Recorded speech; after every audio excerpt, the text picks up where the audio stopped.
Hi friends, ಇವತ್ತು ಒಂದು special idli ತಂದೇನೆ. Regular idli ಥರ ಅಲ್ಲ, ಸ್ವಲ್ಪ ಡಿಫ್ರೆಂಟ್ ಆಗಿರ್ತದೆ ಫ್ರೆಂಡ್ಸ್.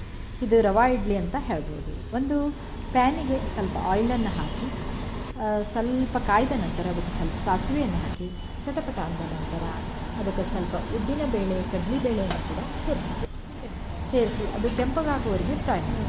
ಆಮೇಲೆ ಸ್ವಲ್ಪ ಕತ್ತರಿಸಿಕೊಂಡ ಹಸಿಮೆಣಸಿನಕಾಯಿ ಕೂಡ ಇದಕ್ಕೆ ಸೇರಿಸಿ ಅದು ಸ್ವಲ್ಪ ಫ್ರೈ ಆದ ನಂತರ ಕ್ಯಾಶ್ಯೂ ನಟ್ಸನ್ನು ಕೂಡ ಇದಕ್ಕೆ ಆ್ಯಡ್ ಮಾಡಿ ಅದನ್ನು ಸ್ವಲ್ಪ ಕೆಂಪಾಗುವವರೆಗೆ ಹಾಕಿಕೊಂಡು ಫ್ರೈ ಮಾಡಿಟ್ಕೊಳ್ಳೋಣ. ಆಮೇಲೆ 2 ಬೌಲ್ ಉಪ್ಪಿಟ್ಟಿನ ರವೆಯನ್ನು ಇದಕ್ಕೆ ಎಣ್ಣೆಗೆ ಆಯಿಲಿಗೆ ಹಾಕಿ ಅದನ್ನು ಕೂಡ ಚೆನ್ನಾಗಿ ಫ್ರೈ ಮಾಡ್ತಾ ಇರೋಣ.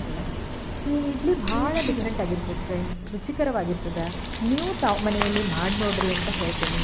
ಆಮೇಲೆ ಭಾಳ ಮಸ್ತ್ ಟೇಸ್ಟಿ ರೆಸಿಪಿ ಅಂತ ಕೂಡ ಹೇಳ್ಬೋದು. Share my channel, subscribe my channel and comment my channel.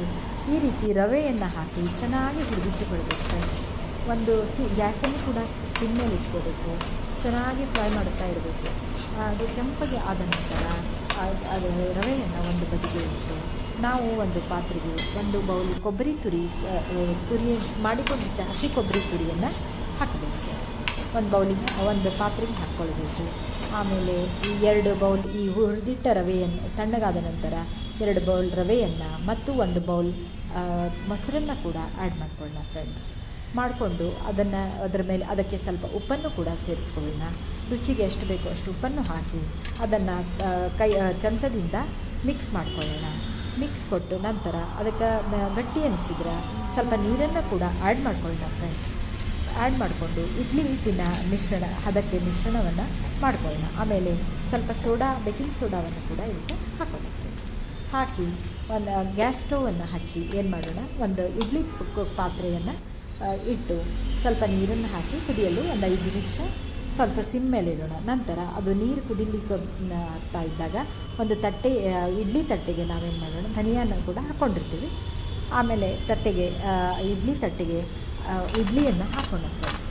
ಇದು ರವೆ ಇಡ್ಲಿಯ ಮಿಶ್ರಣವನ್ನು ಹಾಕಿ ಅದನ್ನು ಬೇಕ್ ಮಾಡಲಿಕ್ಕೆ 10 ಮಿನಿಟ್ಸ್ವರೆಗೂ ನಾವು ಗ್ಯಾಸ್ ಸ್ಟವ್ ಮೇಲೆ ಅವೆರಡೂ ತಟ್ಟೆಯನ್ನು ಇಟ್ಟು ಈ ರೀತಿಯಾಗಿ ಇಡ್ಲಿಯನ್ನು ಬೇಕ್ ಮಾಡಿ ಹೊರಗೆ ತೆಗೆದಿಟ್ಟುಕೊಳ್ಳೋಣ.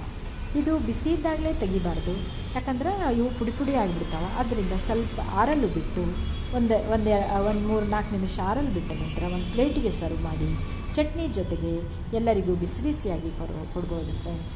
Thank you friends, thank you very